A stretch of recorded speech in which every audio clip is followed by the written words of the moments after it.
Hi everyone. ಇವತ್ತಿನ concept ಏನಂತ ಅಂದರೆ ಫಿಫ್ತ್ ಸೆಮಿಸ್ಟರ್ BCom ಅಲ್ಲಿ goods and services tax 2025 question paper with ಆನ್ಸರ್ನ ನೋಡೋಣ. ಆಲ್ರೆಡಿ ನಾನು ಸೆಕ್ಷನ್ ಎ ಮತ್ತು ಸೆಕ್ಷನ್ ಬಿ ಪಾರ್ಟನ್ನು ಎರಡು ಪಾರ್ಟಲ್ಲಿ ಪಾರ್ಟ್ 1 ಪಾರ್ಟ್ 2ನಲ್ಲಿ ಅಪ್ಲೋಡ್ ಮಾಡಿದ್ದೀನಿ. ಪ್ಲೇ ಲಿಸ್ಟ್ನ ಚೆಕ್ ಮಾಡಿ. ಸೊ ಈ ವಿಡಿಯೋದಲ್ಲಿ ಸೆಕ್ಷನ್ ಸಿನ ನೋಡೋಣ. ಸೆಕ್ಷನ್ ಸಿನಲ್ಲಿ ಟೋಟಲ್ 5 ಕ್ವಶನ್ಸ್ ಇರುತ್ತೆ. ಟೋಟಲ್ 5ಅಲ್ಲಿ ಎನಿ 3 ಕ್ವಶನ್ನ ಚೂಸ್ ಮಾಡಿ ಬರೀಬೇಕಾಗತ್ತೆ. And each questions carries 12 marks. ಅದರಲ್ಲಿ ನಿಮಗೆ 2 ಥಿಯರಿ ಕ್ವಶನ್ಸೇ ಕೊಟ್ಟಿರ್ತಾರೆ. ಸೊ ಅದು ಏನಿದೆ ಅಂತ ನೋಡೋಣ ಈ ವಿಡಿಯೋದಲ್ಲಿ. ಫಸ್ಟ್ 7th ಕ್ವಶನ್ ಏನಿದೆ ಅಂತ ಅಂದರೆ GST council structure powers and ಫಂಕ್ಷನ್ಸ್ನ ಕೇಳಿದ್ದಾರೆ. 7th ಕ್ವಶನ್ ನೋಡಿ, what is GST council, explain the structure powers and functions of GST ಕೌನ್ಸಿಲ್ನ ಕೇಳಿದ್ದಾರೆ. 12 ಮಾರ್ಕ್ಸ್ಗೆ ಎಷ್ಟು ಆನ್ಸರ್ ಬರೀಬೇಕಂತಂದರೆ first what is GST council ನೋಡಿ. GST council is a constitutional body established under the article 279A of the Indian constitution. It is responsible for making decisions related to the goods and service tax. To ensure uniformity across the country, the council provides recommendations on tax rates, exemptions and other key aspects of GST implementation. So ಇಲ್ಲಿ GST council ಅಂತಂದರೆ it is established by the constitutional body. ಯಾವ article ಅಂತ ಅಂದರೆ 279A so of the Indian constitution. So ಇದ್ರ main responsible ಏನಂತಂದರೆ so are taking a decisions regarding the goods and services tax to ensure the uniformity across the country. So ನಾವು ಏನಂತಂದರೆ one ನೇಷನಲ್ಲಿ ಒಂದೇ ಥರ ಟ್ಯಾಕ್ಸ್ನ follow ಮಾಡೋಕ್ಕೆ ಇಲ್ಲಿ ಯೂನಿಫಾರ್ಮಿಟಿನ ಮೇಂಟೈನ್ ಮಾಡೋಕ್ಕೆ discuss ಮಾಡ್ತಾ ಹೋಗ್ತಾರೆ. The council provides recommendation on tax rates, exemptions, ಯಾವ್ಯಾವುದಕ್ಕೆ ಎಷ್ಟು ಟ್ಯಾಕ್ಸ್ ರೇಟ್ಸ್ನ ಫಿಕ್ಸ್ ಮಾಡಬೇಕು, ಯಾವ್ಯಾವುದಕ್ಕೆ ಎಕ್ಸಂಪ್ಷನ್ಸ್ ಕೊಡಬೇಕು ಆ್ಯಂಡ್ ಅದರ್ ಕೀ ಆಸ್ಪೆಕ್ಟ್ಸ್ನ ನಾವು GST ಕೌನ್ಸಿಲಲ್ಲಿ ಡಿಸ್ಕಸ್ ಮಾಡ್ತಾ ಹೋಗ್ತಾರೆ. And next structure of GST ಕೌನ್ಸಿಲಲ್ಲಿ the GST council consist of the following members. ಯಾರ್ಯಾರು ಇರ್ತಾರೆ ಮೆಂಬರ್ಸು ಅಂತ, ಒಬ್ಬರು ಮೇನ್ ಚೇರ್ಪರ್ಸನ್ ಇರ್ತಾರೆ, ದ ಯೂನಿಯನ್ ಫೈನಾನ್ಸ್ ಮಿನಿಸ್ಟರ್ ಅಥವಾ ex office chairperson and vice chairperson chosen by members among themselves. ಇಲ್ಲಿ ಯಾರ್ಯಾರು GST members ಇರ್ತಾರಲ್ವ ಅವರೇ ಚೂಸ್ ಮಾಡ್ತಾರೆ. ಆ್ಯಂಡ್ ಮೆಂಬರ್ಸ್ ಯಾರ್ಯಾರು ಇರ್ತಾರೆ ಅಂದರೆ union minister of state for finance or revenue, union minister of state for finance or revenue and finance minister of all states and union territories with legislature. And voting structure ಯಾವ ರೀತಿ ಇರುತ್ತೆ ಅಂದರೆ central government has 1/3 of the total votes and state governments collectively have 2/3 of the total votes and decision is passed if gets at least 75% of the weighted votes. So ಇದಿಷ್ಟನ್ನು ಕೂಡ structure, ಇಲ್ಲಿ ಯಾರ್ಯಾರು ಇರ್ತಾರೆ ಅಂತ, ಒಂದು chairperson, vice chairperson and members and ಅವ್ರಿಗೆ ಯಾವ ರೀತಿ voting structure while they are choosing the vice person ಆಗಿರಲಿ ಅಥವಾ ಮೆಂಬರ್ಸ್ನಾಗಿರಲಿ ಯಾವ ರೀತಿ ವೋಟಿಂಗ್ ಸ್ಟ್ರಕ್ಚರ್ ಇರುತ್ತೆ ಅಂತ ಇಷ್ಟನ್ನು ಬರೆದ್ರೇ ಸಾಕು. And next powers and functions of GST council ಏನಂತಂದರೆ first recommend GST rate. So ಇಲ್ಲಿ ಏನಂತಂದರೆ propose tax rate taxes for goods and services including exemption and cess. So ಇಲ್ಲಿ ಯಾವ್ಯಾವುದಕ್ಕೆ ಎಷ್ಟು ರೇಟ್ಸ್ನ ಫಿಕ್ಸ್ ಮಾಡಬೇಕು ಮತ್ತು ಯಾವ್ಯಾವುದಕ್ಕೆ ಎಕ್ಸಂಪ್ಷನ್ ಕೊಡಿಸ್ಬೇಕು. ಆ್ಯಂಡ್ ಸೆಸ್ ಅಂತಂದರೆ ಎಜುಕೇಷನಲ್ ಸೆಸ್ಸು, ಈ ರೀತಿ ಇಂಪೋರ್ಟ್ ಕಸ್ಟಮ್ ಡ್ಯೂಟಿ ಸೆಸ್ಸು, ಈ ರೀತಿ ಯಾವ್ಯಾವುದಕ್ಕೆ ಎಷ್ಟು ಪರ್ಸೆಂಟೇಜ್ನ ಫಿಕ್ಸ್ ಮಾಡಬೇಕು ಅಂತ ಡಿಸ್ಕಸ್ ಮಾಡ್ತಾ ಹೋಗ್ತಾರೆ. Recommended exemption decide list of goods service exempt from GST. Exempt ಅಂತಂದರೆ GST ಯಾವ್ಯಾವುದಕ್ಕೆ ಅಪ್ಲಿಕೇಬಲ್ ಆಗಂತ. ಈಗ ಫಾರ್ ಎಕ್ಸಾಂಪಲ್ ಅಗ್ರಿಕಲ್ಚರಲ್ ಐಟಮ್ಸ್ಗೆ ಏನೇ GST ಬಂದ್ರೂ ಅಪ್ಲಿಕೇಬಲ್ ಆಗಲ್ಲ. ಮತ್ತು ಸ್ಪೆಷಲ್ ಎಕನಾಮಿಕ್ ಝೋನಲ್ಲಿ ಸೇಲ್ ಮಾಡಿದಾಗ ಯಾವ ರೀತಿ ಯಾವುದೇ ಥರದ GST ಅಪ್ಲಿಕೇಬಲ್ ಆಗಲ್ಲ. ಸೊ ಯಾವ್ಯಾವುದಕ್ಕೆ GSTನ ಕಂಪ್ಲೀಟಾಗಿ ತೆಗಿಬೇಕು ಅಥವಾ ಅಪ್ಲಿಕೇಬಲ್ ಆಗೋದಿಲ್ಲ ಅನ್ನೋದನ್ನು ಎಕ್ಸಮ್ಟಲ್ಲಿ ಡಿಸೈಡ್ ಮಾಡ್ತಾ ಹೋಗ್ತಾರೆ. Model GST laws and rules frames and amends GST laws rules and regulation. So GST rules and regulations ಅಂತ ಅಂದರೆ ಈಗ GSTನಲ್ಲಿ ಮತ್ತೆ CGST ಬರುತ್ತೆ, SGST ಬರುತ್ತೆ, IGST ಬರುತ್ತೆ. ಸೊ ಯಾವಾಗ ಅಂತಂದರೆ ಈಗ ಫಾರ್ ಎಕ್ಸಾಂಪಲ್ ಏನಾದರೂ ಇಂಟರ್ ಸ್ಟೇಟ್ ಟ್ರಾನ್ಸಾಕ್ಷನ್ಸ್ ಇದ್ದಾಗ IGST ಬರುತ್ತೆ. ಸೊ ಈಗ ಬೇರೆ ಬೇರೆ ಸ್ಟೇಟ್ಗಳ ಮಧ್ಯೆ ಏನಾದ್ರು ಟ್ರಾನ್ಸಾಕ್ಷನ್ಸ್ ಆದಾಗ IGSTನ ಪೇ ಮಾಡ್ತೀವಿ. ವಿತಿನ್ ಸ್ಟೇಟ್ ಟ್ರಾನ್ಸಾಕ್ಷನ್ ಆದಾಗ central government and state government, CGST ಅಂತ ಅಂದರೆ central goods and service tax and SGST state goods and service ಟ್ಯಾಕ್ಸ್ನ ಯಾವಾಗ ಮಾಡ್ತೀವಿ ಅಂತ ಕಂಪ್ಲೀಟಾಗಿ ಡಿಫೈನ್ ಮಾಡ್ತಾ ಹೋಗ್ತಾರೆ. Threshold limits for registration, specific turnovers limit for business to registration under GST. So ಎಷ್ಟು ಬಿಸ್ನೆಸ್ ಟರ್ನ್ ಓವರ್ ಎಷ್ಟಿದ್ರೆ ಅದು ಎಲಿಜಿಬಲ್ ಫಾರ್ ಪೇಯಿಂಗ್ GST ಅಂತ ಇಲ್ಲಿ ರಿಜಿಸ್ಟ್ರೇಷನಲ್ಲಿ ಫ್ರೇಮ್ ಮಾಡ್ತಾ ಹೋಗ್ತಾರೆ. Place of supply and interstate trade defines rules for interstate transaction and revenue distributions and special provision for state. So interstate ಅಂತಂದರೆ IGSTನ ಯಾವ ರೀತಿ distribute ಮಾಡ್ತಾರೆ ಅಂತ. Special provision for States makes recommendation for special benefit to certain states and adjudication of disputes, resolves dispute between the central and state, between states related to the CGST. So GST ಇಲ್ಲಿ ಏನಾದರೂ central and state ಏನಾದರೂ clashes ಇತ್ತು ಅಥವಾ problems ಇತ್ತು ಅಂದರೆ ಅದನ್ನು solve ಮಾಡ್ತಾ ಹೋಗ್ತಾರೆ. And others matters any other related to the GST implementation and administration. So GSTನಲ್ಲಿ ಬೇರೆ ಏನಾದ್ರು ಹೊಸ ಚೇಂಜಸ್ ಇಂಪ್ಲಿಮೆಂಟೇಷನ್ ಅಥವಾ ಅಡ್ಮಿನಿಸ್ಟ್ರೇಷನ್ನು ಅಥವಾ ಎಕ್ಸಾಮ್ಷನ್ನು ಯಾವುದಕ್ಕೆ ಎಷ್ಟು ರೇಟ್ ಫಿಕ್ಸ್ ಮಾಡಬೇಕು ಕಂಪ್ಲೀಟಾಗಿ ಅವ್ರಿಗೆ ಪವರ್ಸ್ ಆ್ಯಂಡ್ ಫಂಕ್ಷನ್ಸು GST ಕೌನ್ಸಿಲಲ್ಲಿ ಇರುತ್ತೆ. ಸೊ ಇದಿಷ್ಟನ್ನು ಬರೆದ್ರೆ ನಿಮಗೆ 12 ಮಾರ್ಕ್ಸ್. ಸ್ವಲ್ಪ ಎಕ್ಸ್ಪ್ಲನೇಷನ್ ಮಾಡಿ ಮೇನ್ ಪಾಯಿಂಟ್ಸ್ ಇರಲೇಬೇಕು. ಯಾಕಂತಂದರೆ GST ಕೌನ್ಸಿಲು ಮತ್ತು ಸ್ಟ್ರಕ್ಚರ್ ಪವರ್ಸ್ ಅಂತ ಅಂದಾಗ ಮಿನಿಮಮ್ ಪಾಯಿಂಟ್ಸ್ ಇದು ಇರಲೇಬೇಕು. ಇದನ್ನು ನೀವು ಎಲಾಬ್ರೇಟ್ ಮಾಡಿ ಎಕ್ಸ್ಪ್ಲೇನ್ ಮಾಡಿದ್ರೂ ಕೂಡ ನಡೆಯುತ್ತೆ, ಅಥವಾ ಸಿಂಪ್ಲಿಫೈ ಆಗಿ ಹೈಲೈಟ್ಸ್ ವರ್ಡಲ್ಲಿ ಬರೆದ್ರೂ ಕೂಡ 12 ಮಾರ್ಕ್ಸ್ಗೆ ನಡೆಯುತ್ತೆ. ಸೊ ಇದಿಷ್ಟು ಒಂದು ಕ್ವಶನ್ನು. ಆ್ಯಂಡ್ 8th ಕ್ವಶನ್ ಏನು ಕೇಳಿದ್ದಾರೆ ಅಂದರೆ, what are all the persons liable for the registration and not liable for registration under GST Act 2017 explain ಅಂತ. ಸೊ ಇಲ್ಲಿ ಯಾರು ರಿಜಿಸ್ಟ್ರೇಷನ್ GST ಪೇ ಮಾಡೋಕ್ಕೆ registration who is liable and ಯಾರು ಅದಕ್ಕೆ eligible ಅಲ್ಲ ಅಥವಾ ಲಯಬಲ್ ಅಲ್ಲ ಅಂತ ನಾವು ನೋಡ್ತಾ ಹೋಗೋಣ. ಫಸ್ಟು ಏನಂತ ಅಂದರೆ mandatory so here is the answer. Person liable and not liable for the registration. ಅದರಲ್ಲಿ ಫಸ್ಟ್ ಏನಂತಂದರೆ person liable for registration under GST Act 2017 ಯಾರ್ಯಾರು ಬರ್ತಾರೆ ಅಂತಂದರೆ, as per section 22 of the GST Act the following person must register of GST. So ಇವರು registration ಮಾಡ್ಕೊಳ್ಳಬೇಕು according to GST Act. ಯಾವಾಗ ಅಂತಂದರೆ section 22 ಅದರಲ್ಲಿ ನೋಡಿ, mandatory registration based on turnover. So ಅವ್ರ ಬಿಸ್ನೆಸ್ ರೆವಿನ್ಯೂ ಅಥವಾ ಟರ್ನ್ ಓವರ್ ಎಷ್ಟಿರುತ್ತೆ ಅದ್ರ ಮೇಲೆ. Businesses with annual aggregate turn over 40 lakhs for goods. Manufacturing sectors ಆದರೆ 40 lakh ಇರಬೇಕು.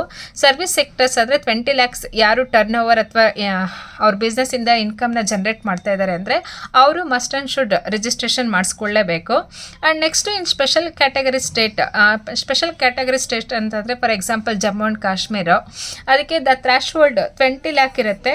ಅಲ್ಲಿ ಏನಂತಂದರೆ ದಟ್ ಈಸ್ ಅನ್ಡೆವಲಪ್ಡ್ ಸ್ಟೇಟ್ ಅಂತ ಕಂಪೇರಿಂಗ್ ಮಾಡಿದ್ರೆ ನಾರ್ಮಲ್ ಸ್ಟೇಟಿಗೆ ಕಂಪೇರ್ ಮಾಡಿದ್ರೆ ಆ ಸ್ಟೇಟಿಗೆ ಸ್ವಲ್ಪ GST ರೇಟ್ಸ್ ಎಲ್ಲ ಕಮ್ಮಿ ಇರುತ್ತೆ. ಫಾರ್ ಎಕ್ಸಾಂಪಲ್ ನೋಡಿ, ಆ ಥರದ್ರಲ್ಲಿ 20 lakhs for manufacturing sectors are goods and 10 lakh for services. So ಇದಿಷ್ಟನ್ನು ಕೂಡ ಯಾರು ಕ್ರಾಸ್ ಮಾಡ್ತಾರೆ ಅವರು ರಿಜಿಸ್ಟ್ರೇಷನ್ ಮಾಡ್ಕೊಳ್ಳೇಬೇಕು. ಸೊ ನೋಡಿ, business with annual aggregate turnover of ₹40 lakh for goods and 20 lakh for services in most states. So most ಅಂತಂದರೆ ಇಂಡಿಯಾದಲ್ಲಿ almost ಎಲ್ಲ ಸ್ಟೇಟ್ಸು ಇದನ್ನೇ ಫಾಲೋ ಮಾಡೋದು. ಸೊ ಇನ್ ಎಕ್ಸೆಪ್ಷನಲ್ ಕೇಸಲ್ಲಿ ಜಮ್ಮು ಆ್ಯಂಡ್ ಕಾಶ್ಮೀರ್ ಅದು ಒಂದಲ್ಲಿ ಮಾತ್ರ ಅದು ಟೆರಿಟರಿ ಸೇರಿರೋದ್ರಿಂದ ಇಲ್ಲಿ ಅದೊಂದನ್ನು ಫಾಲೋ ಮಾಡ್ತಾ ಹೋಗ್ತೀವಿ. ಅಲ್ಲಿ ಏನಂತ ಅಂದರೆ 20 lakh for goods, 10 lakh for services. And second thing ನೋಡಿ, compulsory registration regardless of turnover. Some business must register GST even if the turnover is below the threshold ಅಂತಂದರೆ ಅವ್ರು ಎಷ್ಟು ಅಮೌಂಟ್ ಕೊಟ್ಟಿದ್ದಾರೆ ಅದಕ್ಕಿಂತ ಕಮ್ಮಿ ಇದ್ರೂ ಕೂಡ ಕೆಲವೊಂದು ಕೇಸಸಲ್ಲಿ GSTನ ರಿಜಿಸ್ಟ್ರೇಷನ್ ಮಾಡಿಸ್ಕೊಳ್ಳೇಬೇಕು. ಅದು ಯಾವುದೇದಂತಂದರೆ ಇಂಟರ್ಸ್ಟೇಟ್ ಸಪ್ಲೈಯರ್ ಅಂದರೆ ಒಂದು ಸ್ಟೇಟಿಂದ ಇನ್ನೊಂದು ಸ್ಟೇಟ್ಗೆ ಗೂಡ್ಸ್ ಆ್ಯಂಡ್ ಸರ್ವಿಸಸ್ನ ಸಪ್ಲೈ ಮಾಡ್ತಾರೆ. ಅವ್ರ ಟರ್ನ್ ಓವರ್ 40 lakh ಇಲ್ಲ ಅಂದ್ರೂ ಕೂಡ ಅವ್ರು GSTನ ರಿಜಿಸ್ಟರ್ ಮಾಡ್ಕೋಬೇಕು. Business supply of goods and services across the state borders and casual taxable person, temporary business such as exhibitors and trade fairs. So ಇಲ್ಲಿ ಏನಂತಂದರೆ ಕಂಟಿನ್ಯೂಷನ್ ಆಗಿ ಇವ್ರು ಬಿಸ್ನೆಸ್ನ ಮಾಡಲ್ಲ. ಇಯರ್ಲಿ ಒನ್ಸ್ ಯಾವಾಗಲೂ ಒಂದು ಟ್ರೇಡ್ ಫೇರ್ಸು ಅಥವಾ ಎಕ್ಸಿಬಿಷನ್ಸು ಈ ಥರ ಕಂಡಕ್ಟ್ ಮಾಡ್ತಾರೆ ಅಂತಂದರೆ ಅವರು ಕೂಡ ಟ್ಯಾಕ್ಸ್ನ ಪೇ ಮಾಡಬೇಕಾಗತ್ತೆ, ಅವರು ಟ್ಯಾಕ್ಸ್ ರಿಜಿಸ್ಟರ್ ಮಾಡ್ಕೋಬೇಕಾಗತ್ತೆ. And non resident taxable person, foreign business supplying goods and services in India. So ಅವರು ಇಂಡಿಯಾದಲ್ಲಿ ರೆಸಿಡೆಂಟ್ ಇರಲ್ಲ, ಫಾರಿನಲ್ಲಿ ಇರ್ತಾರೆ. ಅವರು ನಮಗೆ ಗೂಡ್ಸ್ ಆ್ಯಂಡ್ ಸರ್ವಿಸಸ್ನ ಏನು ಎಕ್ಸ್ಪೋರ್ಟ್ ಇಂಪೋರ್ಟ್ ಇಲ್ಲಿ ಏನಾಗ್ತದೆ ಅಂದರೆ foreign business supplying goods and services in India, ಫಾರಿನಿಂದ ನಮಗೆ ಬಂದರೆ ಸೊ ಆವಾಗ ನಾವು ಇಂಪೋರ್ಟ್ ಡ್ಯೂಟೀಸ್ ಕಸ್ಟಮ್ ಡ್ಯೂಟೀಸ್ನ ಪೇ ಮಾಡ್ತೀವಿ. ಆ ಒಂದು ಕೇಸಸಲ್ಲಿ registration ಮಾಡಿಸ್ಕೋಬೇಕಾಗತ್ತೆ.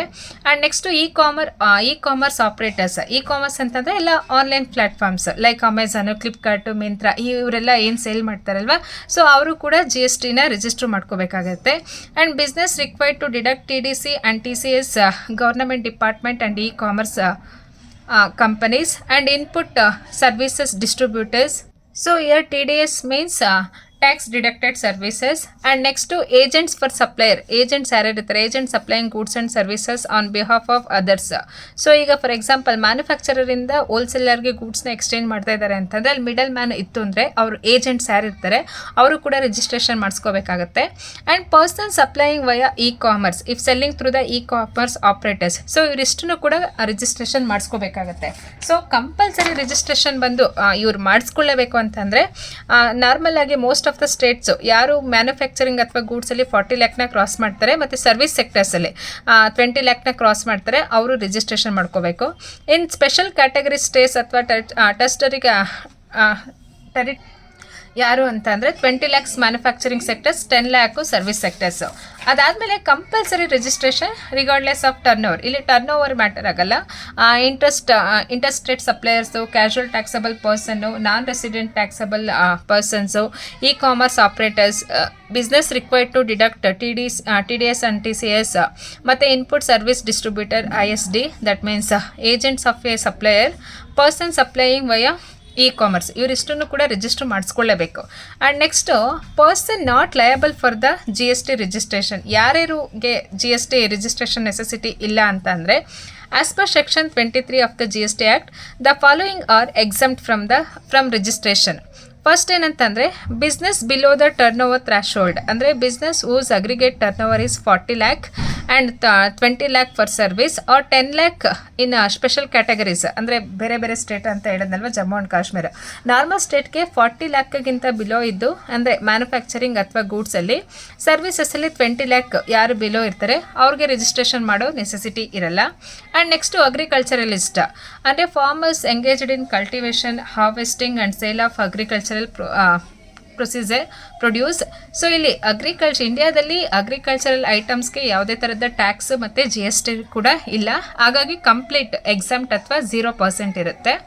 Next exempted goods and services providers, business supplying fully exempted goods and services. ಅದರಲ್ಲಿ ಫಾರ್ ಎಕ್ಸಾಂಪಲ್ ಯಾವುದು ಅಂತಂದರೆ ಫ್ರೆಶ್ ಮಿಲ್ಕು, ಫ್ರೂಟ್ಸು, ವೆಜಿಟೇಬಲ್ಸು, ಇದಕ್ಕೆಲ್ಲನೂ ಕೂಡ ನಮಗೆ ಯಾವುದೇ ಥರದ GST ಇರಲ್ಲ. ನಾವು ಡೈಲಿ ಬೇಸಿಸ್ ಏನು ಪರ್ಚೇಸ್ ಮಾಡ್ತೀವಿ, ಮತ್ತು especially education and health care, ಯಾವುದೇ ಈ ಹೆಲ್ತ್ ಸೆಕ್ಟರ್, ಇದು ಎಜುಕೇಷನ್ ಮತ್ತು ಹೆಲ್ತ್ ಕೇರು ಸರ್ವಿಸ್ ಸೆಕ್ಟರ್ಸ್ ಬರುತ್ತೆ. ಅಲ್ಲೂ ಕೂಡ ಯಾವುದೇ ಥರದ ಟ್ಯಾಕ್ಸ್ ಅಥವಾ GSTನ ಕಲೆಕ್ಟ್ ಮಾಡಲ್ಲ ಇಂಡಿಯಾದಲ್ಲಿ, ಕಂಪ್ಲೀಟಾಗಿ 0% ಇರುತ್ತೆ. And next service under reverse charge. Person supplying services where the recipient is liable to pay tax under the reverse mechanism charge, ಅಲ್ಲೂ ಕೂಡ ಟ್ಯಾಕ್ಸ್ ಎಕ್ಸಮ್ಟ್ ಬರುತ್ತೆ. ಆ್ಯಂಡ್ ನಾನ್ ಟ್ಯಾಕ್ಸೇಬಲ್ ಸಪ್ಲೈಯರ್ಸ್ ಅಂತಂದರೆ person supplying items like alcohol for human consumption and petroleum products which are outside other GST scope. So ಇಲ್ಲಿ alcohol item ಮತ್ತು petroleum ಪ್ರಾಡಕ್ಟ್ಸನ್ನು GSTನಲ್ಲಿ ನಾವು add ಮಾಡ್ಕೊಂಡಿಲ್ಲ. And next specified government entities, government agency supplying non commercial services. ಕೆಲವೊಂದು government ಸರ್ವಿಸಸ್ಗೂ ಕೂಡ ಯಾವುದೇ ಥರದ GST ಬರಲ್ಲ. So ಇದಿಷ್ಟು ಏನಂತ ಅಂದರೆ ನಾಟ್ ಲಯಬಲ್ ಫಾರ್ ದ ಯಾರಿಗೆ GST ಅಪ್ಲಿಕೇಬಲ್ ಆಗಲ್ಲ ಅಂತ. ಒಂದು business below the turnover threshold. So ಅದನ್ನು ನೆನ್ಪಿಟ್ಕೊಳ್ಳಿ, 40 ಲ್ಯಾಕ್ ಆ್ಯಂಡ್ 20 ಲ್ಯಾಕ್ ಇದು ಜನರಲಾಗಿ ನಿಮ್ಗೆ ಗೊತ್ತಿರೋದು. ನಾರ್ಮಲ್ ಸ್ಟೇಟ್ಸ್ಗಾದರೆ ಮ್ಯಾನುಫ್ಯಾಕ್ಚರಿಂಗ್ ಸೆಕ್ಟರ್ಸ್ ಅಥವಾ ಗೂಡ್ಸ್ ಅಥವಾ ಏನು ಪ್ರಾಡಕ್ಟನ್ನು ಪ್ರೊಡ್ಯೂಸ್ ಮಾಡ್ತಾರೆ, ಅದರಲ್ಲಿ 40 ಲ್ಯಾಕ್ ಕ್ರಾಸ್ ಆಗ್ತಿದೆ ಅಂತಂದರೆ we have to register the GST. And ಸರ್ವಿಸಲ್ಲಿ 20 ಲ್ಯಾಕು. ಸೊ ಅದಲ್ಲದೆ ಎಕ್ಸೆಪ್ಷನ್ ಕೇಸಲ್ಲೂ ಕೂಡ ಇದಿದೆ. ಸೊ ಅದನ್ನು ಕೂಡ ಕನ್ಸಿಡರ್ ಮಾಡ್ತಾ ಹೋಗ್ತೀವಿ.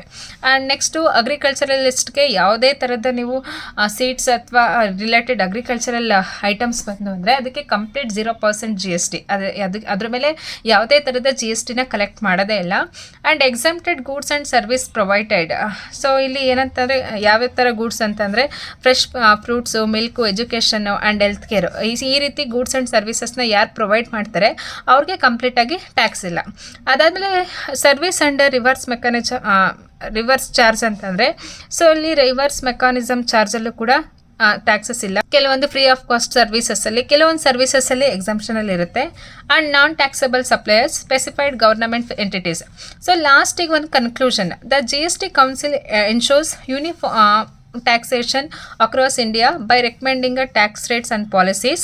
GST registration is mandatory for business crossing turnover limits, engage in interstate trade or falling under the special categories. Some persons and business, small traders, agriculturalists and exempt goods and service provider do not require GST registration. So ಇದನ್ನಿಷ್ಟನ್ನು ಬರೆದ್ರೆ ನಿಮಗೆ 12 marks easy ಆಗಿದೆ. ನಿಮಗೆ daily ಲೈಫಲ್ಲಿ ನೋಡ್ತೀರಾ ಯಾರ್ಯಾರು GST pay ಮಾಡ್ತಾರೆ, ಯಾರ್ಯಾರು ಪೇ ಮಾಡಲ್ಲ ಅಂತ. ಅದನ್ನು ನೋಟ್ ಮಾಡಿ ಬರ್ಕೊಂಡ್ರೆ ನಿಮಗೆ ಮಿನಿಮಮ್ ಕಂಪಲ್ಸರಿ ಫುಲ್ ಮಾರ್ಕ್ಸ್ ಕೊಟ್ಟಿಲ್ಲ ಅಂತಂದರೆ ಒಂದು 10 ಮಾರ್ಕ್ಸ್ ಆದರೂ ಕೊಡ್ತಾರೆ. ನೀವು ಔಟ್ ಆಫ್ 12ಗೆ ಒಂದು ಕ್ವಶನ್ಗೆ 12, ಅದರಲ್ಲಿ 10 ಆದ್ರೂ ಕೂಡ ಸ್ಕೋರ್ ಮಾಡೋಕ್ಕೆ ಈಸಿ ಆಗುತ್ತೆ. ಆ್ಯಂಡ್ ಇದರಲ್ಲಿ ಏನಂತ ಅಂದರೆ ಇನ್ನೂ 3 ಕ್ವಶನ್ಸ್ ಇದೆ. 9th question, 10th question and 11th questions ಇದೆ. ಅದನ್ನು ಆಲ್ರೆಡಿ ನಾನು ವಿಡಿಯೋ ಮಾಡಿದ್ದೀನಿ, ನೆಕ್ಸ್ಟ್ ಪಾರ್ಟಲ್ಲಿ ಅಪ್ಲೋಡ್ ಮಾಡ್ತಾ ಹೋಗ್ತೀನಿ. ಸ್ವಲ್ಪ ಎಡಿಟಿಂಗ್ ಇದೆ ಆ್ಯಂಡ್ ಸ್ವಲ್ಪ ಕನ್ಫ್ಯೂಷನ್ ಇತ್ತು ಇದೊಂದು ಕ್ವಶನಲ್ಲಿ, ಅದನ್ನು ಕ್ಲಿಯರ್ ಮಾಡಿ ನಿಮಗೆ ಅಪ್ಲೋಡ್ ಮಾಡ್ತಾ ಹೋಗ್ತೀನಿ. ಆ್ಯಂಡ್ ಈ ವಿಡಿಯೋಸ್ ನಿಮಗೆ ಹೆಲ್ಪ್ ಆಗಿದ್ರೆ ನೀವು ನಿಮ್ಮ ಕ್ಲಾಸ್ಮೇಟ್ಸು ಮತ್ತು ಫ್ರೆಂಡ್ಸ್ ಯಾರ್ಯಾರು ಇದ್ದಾರೆ ಅವ್ರಿಗೂ ಕೂಡ ಶೇರ್ ಮಾಡಿ, ಅವ್ರಿಗೂ ಕೂಡ ಹೆಲ್ಪ್ ಆಗುತ್ತೆ. ಆ್ಯಂಡ್ ನೀವಿನ್ನು ನನ್ನ ಚಾನಲ್ಗೆ ಸಬ್ಸ್ಕ್ರೈಬ್ ಮಾಡಿಲ್ಲ ಅಂತಂದರೆ please do subscribe. It is helps to do the more videos. So ನಿಮ್ಮ ಸಬ್ಸ್ಕ್ರೈಬು ಮತ್ತು ನಿಮ್ಮ ವ್ಯೂಸೇ ನನಗೆ ಮೋಟಿವೇಶನ್ ಆಗುತ್ತೆ, ಯಾಕಂದರೆ ನಾನು ಇನ್ನೂ ಜಾಸ್ತಿ ವಿಡಿಯೋ ಮಾಡಬೇಕಂತ. ಸೊ ಇದೇನಾದರೂ ನಿಮಗೆ ಎಕ್ಸಾಮ್ಗೆ ಹೆಲ್ಪ್ಫುಲ್ ಆಗಿದ್ದರೆ please do subscribe and all the best your exam. Do well and keep watching my channel for more videos. Thank you so much.